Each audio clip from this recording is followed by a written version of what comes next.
Y'all interested in watching nature's Ozempic work its magic in the modeling industry? Well, get ready for this one, because it finna make your anus tickle. Vivian, a model from Iowa, majestically walks on the streets of New York City. She heads to Sheila Klein, a coveted modeling agency. There she meets a lot of other models dressed almost exactly the same, with the same body type, who are also there to be interviewed by Sheila. Our girl Vivian is absolutely gorgeous, but she feels a sense of insecurity seeing the other beautiful girls.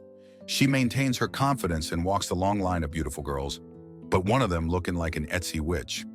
She finally sits near another model named Heather, who is so skinny if she turned sideways she'd disappear. They get to know each other, after which Heather asks to take a snapshot of Vivian with her camera given to her by her mom. Heather proceeds to tell Vivian that there are a lot of girls there that day because it's a Thursday. Every Thursday, Sheila holds an open call across all categories, ranging from editorial, to faces, to fitness and runway. That girl's walk looks like she clenching her ass. Vivian then tells Heather that she just got to New York and decided to visit Sheila's office because her dream is to be on the cover of Vogue, while Heather tells her she's been coming for the past 3 months, and that is also her dream.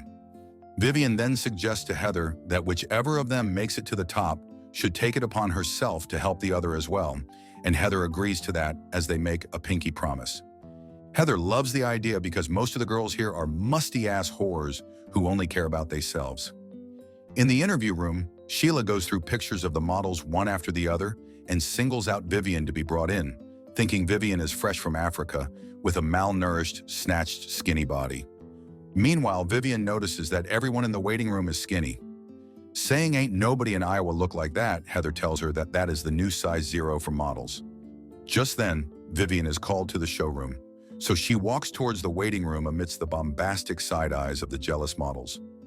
Getting into the interview room, Sheila asks Vivian what she can do, and she says she can do everything possible for her and that she wants to be on the cover of Vogue. But Sheila tells her that just because she's beautiful in a Midwestern state doesn't mean she has all it takes to be on the cover of Vogue. So Sheila tells Vivian to do a fashion walk, which she does brilliantly. Sheila is impressed by her walk and compliments her heavily, but she tells her she can't sign her because she's too fat. Excuse my finest pardon? If she's too fat, then I'm big-backed obese. Vivian gets out of the office crying, while Heather follows after her, trying to console her. After much persuasion, Vivian admits to Heather that she got called precious. Vivian is determined to prove Lisa Rinna wrong, and she will work out and eat clean.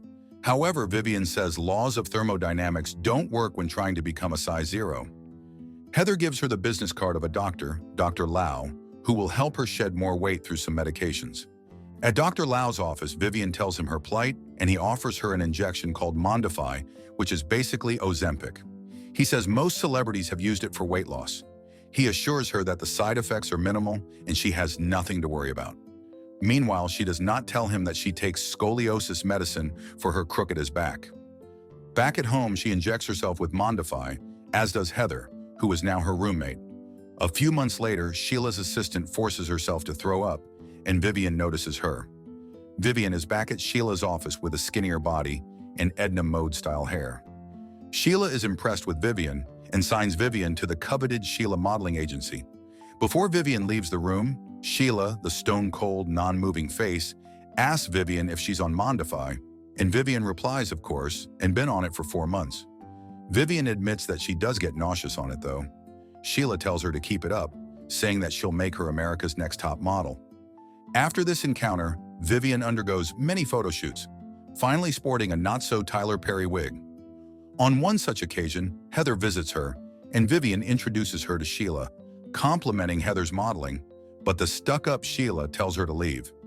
Afterwards, Sheila calls Heather a hyena, waiting to pounce on Vivian when she gets the chance, so Sheila advises Vivian not live with the flat-chested hoe.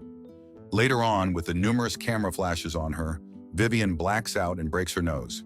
She visits Dr. Lau, who tells her he's worried about her electrocardiogram and asks her why she didn't tell him that she has a heart murmur due to her scoliosis.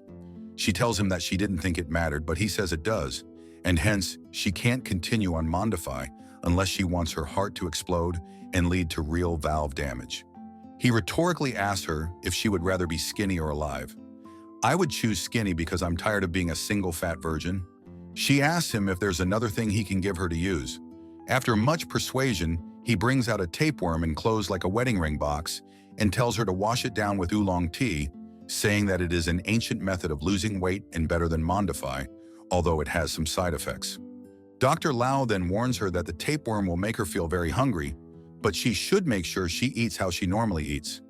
Because she wants to be petite, she decides to swallow the thing. Dr. Lau says she will be down 10 pounds in a week. Can I have what she's having? As soon as Vivian gets home, she starts to have hunger pangs, leading to her downing some ranch and stuffing her face with chow mein. She even eats a moldy cantaloupe, and this continues for a long time as she eats way more than she can handle at a time. But she's staying snatch and thin, doing photoshoot after photoshoot. This affects her mood at certain times, making her cuss at a big back man. That's just me hangry on a normal Tuesday. A man is worried about Vivian's well-being as she's having food coma. Vivian yells at him, criticizing his hairline being on planet Mars. After a photo shoot, she hears her colleagues talk about her eating habits, and she bullies and cusses at them too. Sheila comes around to control her, but she also yells at her, making Sheila surprised.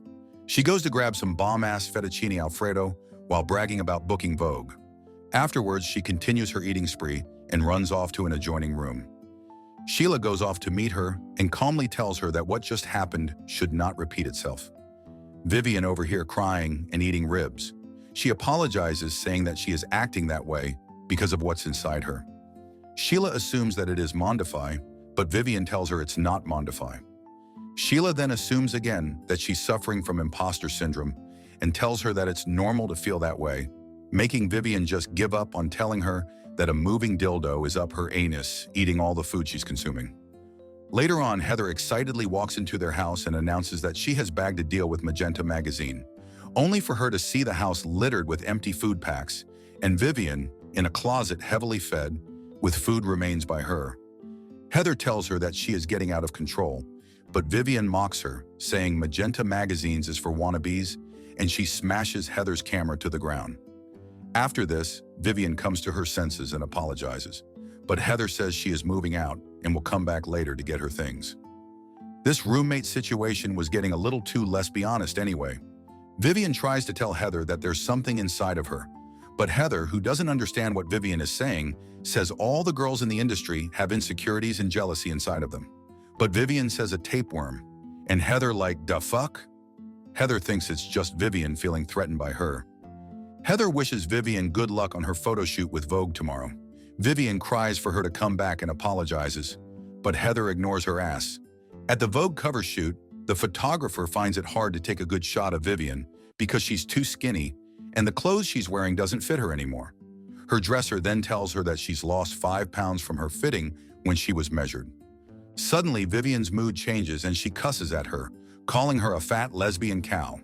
She goes over to the table and starts to eat recklessly. Just then, Vivian is told to make sure she purges all she is eating out before the shoot, making her run off into the toilet, where she sobs uncontrollably. Later on, she goes to meet Dr. Lau to inform him of what she's been going through. Lau regrets giving the tapeworm to her and apologizes for whatever she is going through. She tells him that she's losing jobs and that the tapeworm is changing her personality. He then tells her that the tapeworm stores food, and the more she eats, the stronger it gets, and the stronger its desire to be fed is, which is why it should not be fed too much. She then tells him that she wants it out of her, and he gives her a potion to drink. He says this potion will make the already developed tapeworm, which should not be more than a foot long, find its way to her anus. He tells her that as soon as the tapeworm gets its head out of her anus, she should grab the head and pull it out gently. Someone just fist me at this point because I ain't touching no tapeworm. Vivian gets home looking like Annalise Keating without makeup. Following Lau's instructions, she drinks this potion. She sits in the bathtub and winces in pain as the tapeworm finds its way out. As soon as the tapeworm comes out, the ugly-ass thing opens its mouth about to attack, so she grabs the thing and pulls it out. That's definitely longer than a foot. Once it's all out, she tosses it by the drain, relieved that her nightmare has ended. However, it starts to move and she speaks English to it, saying, "No, please." But the snake only speaks parcel tongue and kills Vivian. Heather, who is oblivious to what just happened, enters the house only to find Vivian lifeless in the bathroom. Unknown to her, the snake-like tapeworm attacks her from behind and finds its way into her own body. Sometime later, Sheila's interviewing Heather, who looks very good to the housewife. Hiring Heather, Sheila asks Heather if she's hungry, and she replies saying she's starving. Girl, that's the tapeworm starving. The show just ends like that, starting the cycle all over. This is a show called American Horror Story Season 3, Episode 3. It really displays the desperation of models and anyone in Hollywood in general to look thin. This Ozempic trend that we are seeing might be safe to some people, but it should really only be taken with a doctor involved. I thought Laura Karaoke did a really great job in this acting gig. I wish she was in more things, but looking at her IMDb history, there ain't much. Someone hire this girl. Subscribe to watch more videos like this. Turn on notifications. And leave a like, it really helps the channel out. Thank you for watching.